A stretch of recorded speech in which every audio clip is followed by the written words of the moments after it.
Assalamualaikum warahmatullahi wabarakatuh. Salah satu ayat Quran yang menggemparkan jagat saat diturunkan ada dalam surah Al-Baqarah, yaitu ayat 255. Riwayat menceritakan mengenai turunnya ayat inilah yang paling agung dan diberi nama ayat kursi. Ketika ada bisikan dalam hati untuk berbuat jahat, coba baca sepenggal ayat ajaib ini. Sebab musabab diturunkannya ayat kursi terjadi ketika Nabi Muhammad SAW sedang hijrah dari kota Mekah menuju kota Madinah. Saat itu Nabi Allah dan pengikutnya merasa khawatir dengan ancaman musuh yang akan menyerang mereka. Allah Subhanahu wa Ta'ala kemudian menurunkan ayat kursi untuk memberikan perlindungan dan kekuatan kepada Nabi Muhammad SAW beserta rombongannya untuk menghadapi semua tantangan. Diriwayatkan saat ayat ini turun kepada Nabi Muhammad SAW, ayat ini dibawa oleh malaikat Jibril bersama dengan 70.000 malaikat lainnya. Kenapa sampai dibawa oleh beribu-ribu malaikat? Karena ayat ini adalah ayat yang paling mulia di dalam Al-Quran, sehingga para malaikat mengiringinya atas perintah Allah. Pada saat yang bersamaan, ketika ayat ini turun, bumi dan langit bergetar. Terjadi gemuruh yang luar biasa di seluruh bumi, serta getaran tersebut bahkan mampu membuat lepas seluruh mahkota raja dari kepala dan jatuh ke bumi. Seluruh alam semesta dan seisinya tunduk penuh hormat menyambut kedatangan ayat ini. Tidak hanya manusia yang mengalami kegemparan saat melihat malaikat Jibril memberikan langsung ayat kursi ini kepada Nabi Muhammad dengan diiringi 70.000 malaikat. Para setan-setan lantas ketakutan, kocar-kacir dan berlarian menuju pimpinannya Iblis laknatullah. Raja Iblis pun memerintahkan setan untuk menelusuri sumber kegemparan tersebut. Ketika ayat ini turun, Rasulullah SAW memerintahkan Zaid bin Sabit, juru tulisnya, untuk segera mencatat dan menyebarkannya kepada seluruh umat agar bisa diamalkan dalam kehidupan nyata, disebabkan ayat ini sangat istimewa. Ayat kursi merupakan ayat yang terdiri dari beberapa kalimat yang menyebutkan nama-nama Allah yang paling mulia. Berikut adalah bacaan ayat kursi yang disebut sebagai ayat paling agung dalam Al-Quran. Bismillahirrahmanirrahim. Allahu la ilaha illa huwal hayyul qayyum.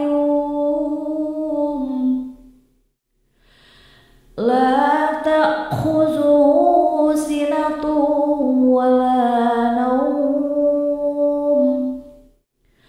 Lahu ma fis samawati wa ma fil ard. Man dzalladzi yashfa'u indahu illa bi'iznihi.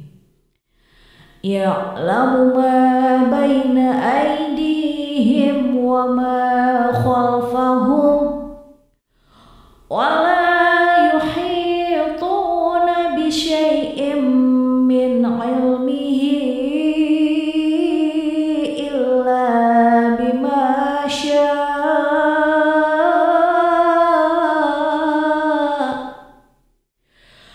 Wasi'a kursiyyuhu as-samawati wal ard wa la ya'uduhu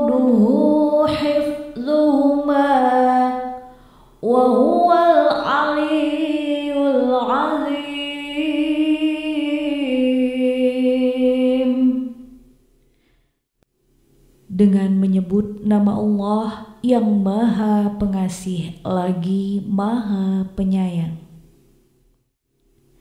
Allah, tidak ada Tuhan selain Dia yang Maha Hidup, yang terus-menerus mengurus makhluknya, tidak mengantuk dan tidak tidur.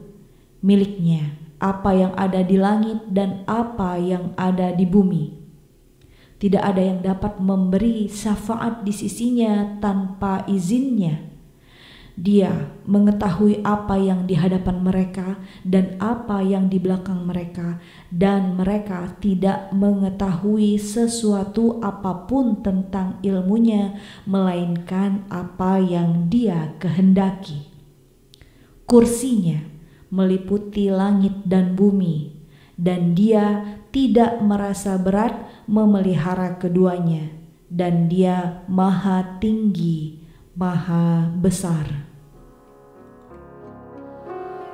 Dalam sebuah hadis yang diriwayatkan oleh Ubay bin Ka'ab, ayat ini merupakan ayat paling mulia di dalam Al-Quran, sebab pada bacaan ayat kursi ini berisi tentang keesaan serta kekuasaan Allah yang mutlak.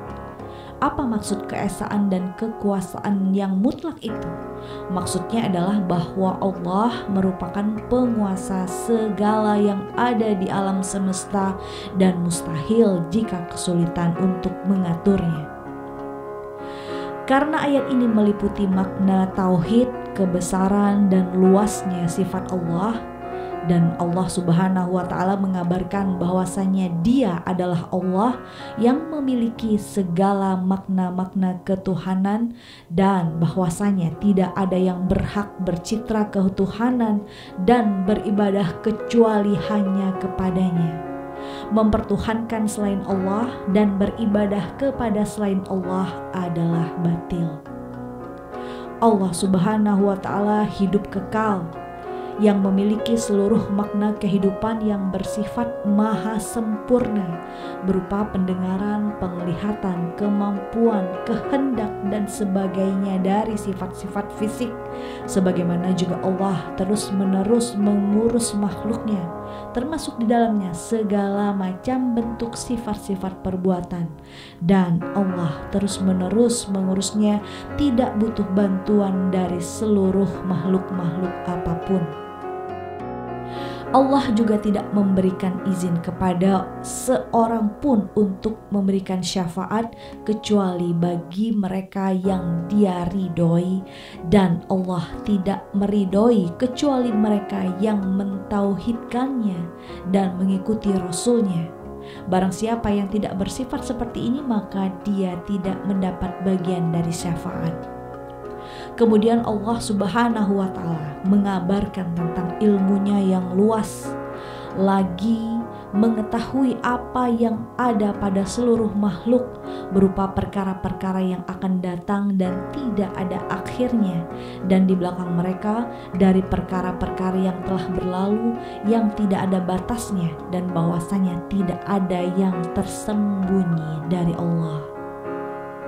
Kemudian Allah dalam ayat ini mengabarkan tentang keagungan dan kemuliaannya, bahwasanya kursinya seluas langit dan bumi, dan Ia menjaga keduanya dan seluruh makhluk yang berada di dalamnya dengan sebab-sebab dan aturan-aturan yang dijanjikan Allah untuk para makhluk.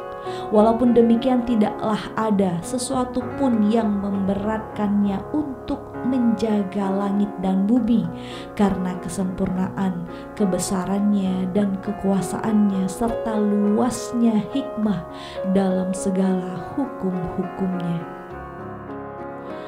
Allah Maha Tinggi dan zatnya di atas semua makhluk-makhluknya, dan Dia tinggi dengan keagungan sifat-sifatnya, dan Dialah yang maha tinggi yang menguasai makhluk-makhluk.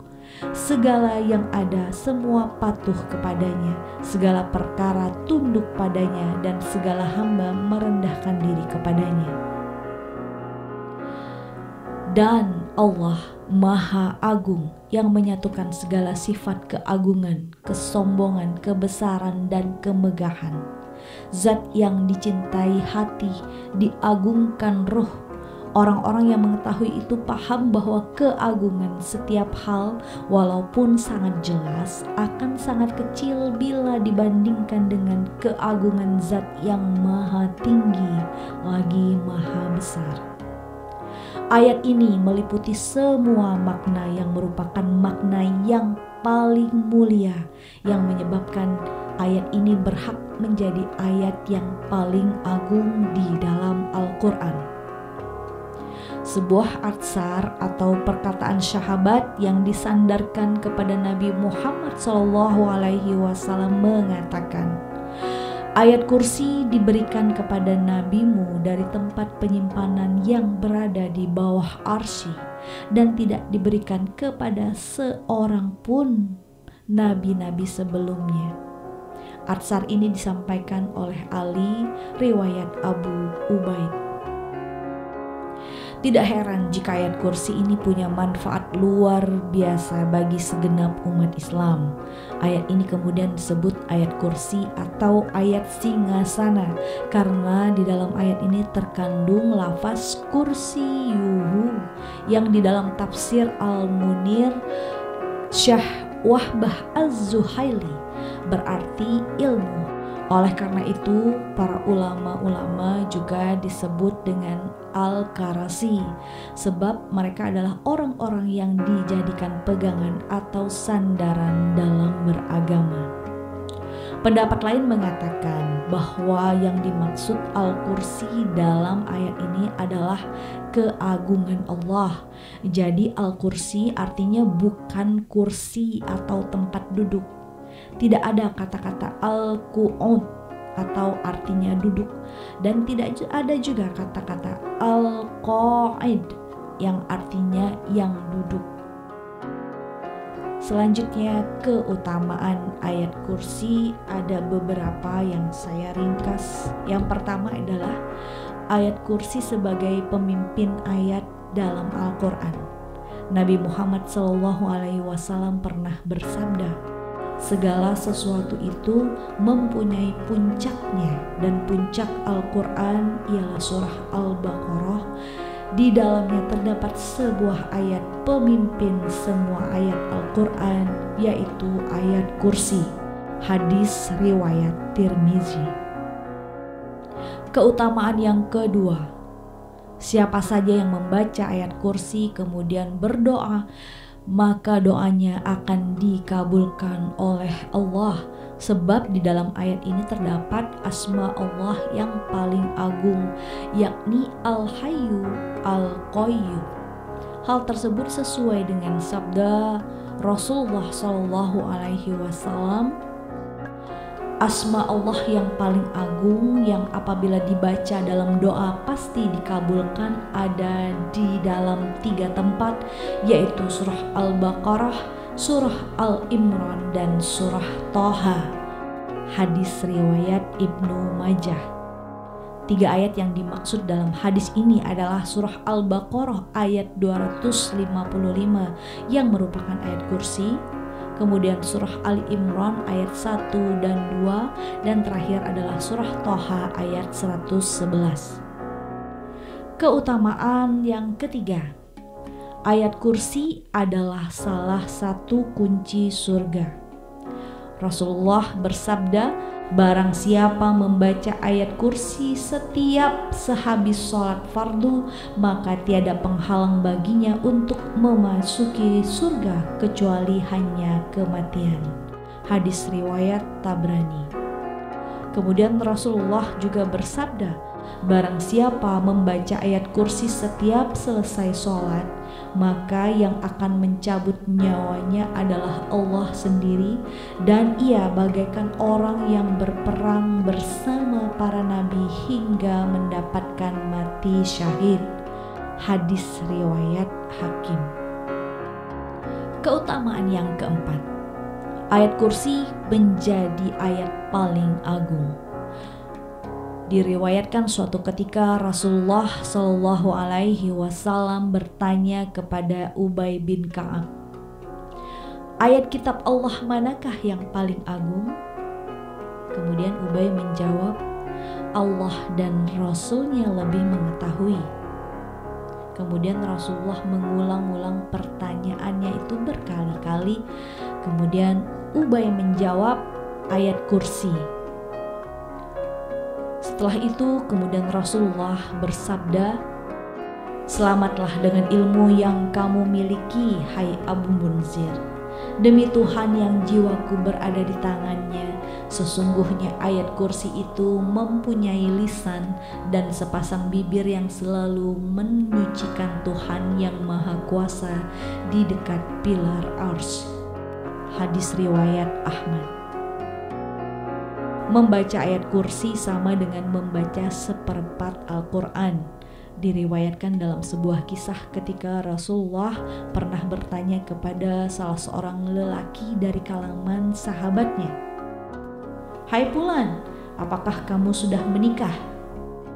Si Fulan menjawab, "Belum ya Rasulullah, karena aku tidak mempunyai biaya untuk menikah." Kemudian Rasulullah kembali bertanya, "Bukankah kamu telah hafal Qul huwallahu ahad?" Maksudnya surat Al-Ikhlas. Kemudian lelaki itu menjawab, "Memang benar." Kemudian Nabi bersabda, "Seperempat Al-Quran." "Bukankah kamu telah hafal Qul ya ayyuhal kafirun?" Maksudnya surah Al-Kafirun. Laki-laki itu menjawab, "Benar." Nabi Muhammad kembali bersabda, "Seperempat Al-Quran." Selanjutnya Nabi bersabda, "Bukankah kamu telah hafal Iza Zulzilati?" Maksudnya surah Al-Zalzalah. Kemudian laki-laki itu menjawab, "Benar." Kemudian Nabi Muhammad bersabda, "Seperempat Al-Quran." Selanjutnya, "Bukankah kamu telah hafal Iza Ja'a Nasrullah?" Maksudnya surah An-Nasr. Kemudian laki-laki itu menjawab, "Benar." Nabi kembali bersabda, "Seperempat Al-Quran." Dan terakhir, "Bukankah kamu telah hafal ayat kursi?" Kemudian laki-laki itu menjawab, "Benar." Nabi Allah kembali bersabda, "Seperempat Al-Quran." Hadis riwayat Ahmad dikutip Ibnu Katsir saat menjelaskan tafsir ayat kursi. Dengan turunnya ayat kursi ini akan membuat kaum muslimin mendapat manfaat dan perlindungan yang sangat kuat dari Allah Subhanahu wa Ta'ala. Dan hal ini pastinya menghalangi niatan setan untuk menggoda dan mengajak manusia ke jalan yang sesat. Manfaat membaca ayat kursi ini sangat banyak sekali, antara lain yang pertama, selalu dalam lindungan Allah Subhanahu wa Ta'ala.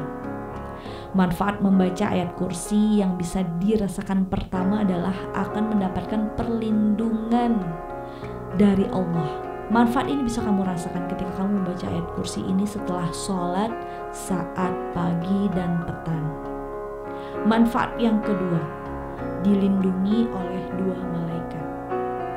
Bagi kamu yang membaca ayat kursi sebelum tidur, maka Allah akan memerintahkan dua malaikat untuk menjagamu selama kamu tidur hingga pagi. Abdurrahman bin Auf menerangkan bahwa Nabi Muhammad apabila masuk ke dalam rumahnya dibacakan ayat kursi di 4 penjuru rumahnya dan berharap ayat kursi tersebut dapat menjadi penghalang dan dinding bagi setan. Manfaat yang ketiga, dijauhkan dari kejahatan. Membaca ayat kursi sebanyak 12 kali pada hari Jumat akan terhindar dari kejahatan, baik itu kejahatan dari manusia, hewan, maupun jin atau setan. Dari riwayat Abdullah bin Ubay bin Ka'ab pernah menceritakan kepadanya bahwa ia memiliki sebuah wadah besar yang berisi kurma. Ayahnya biasa menjaga wadah berisi kurma itu, namun yang ia dapati bahwa isinya selalu berkurang. Kemudian pada suatu malam saat Abdullah bin Ubay menjaganya, tiba-tiba ia melihat seekor hewan yang bentuknya mirip dengan anak laki-laki berusia balik. Ka'ab lalu mengucapkan salam kepadanya, makhluk itu pun menjawab salam Ka'ab. Dilanjutkan perbincangannya kurang lebih seperti ini. "Siapa kamu? Jin atau manusia?" tanya Ka'ab.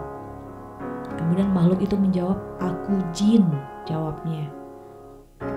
Terus Ka'ab gak percaya. "Berikan tanganmu kepadaku."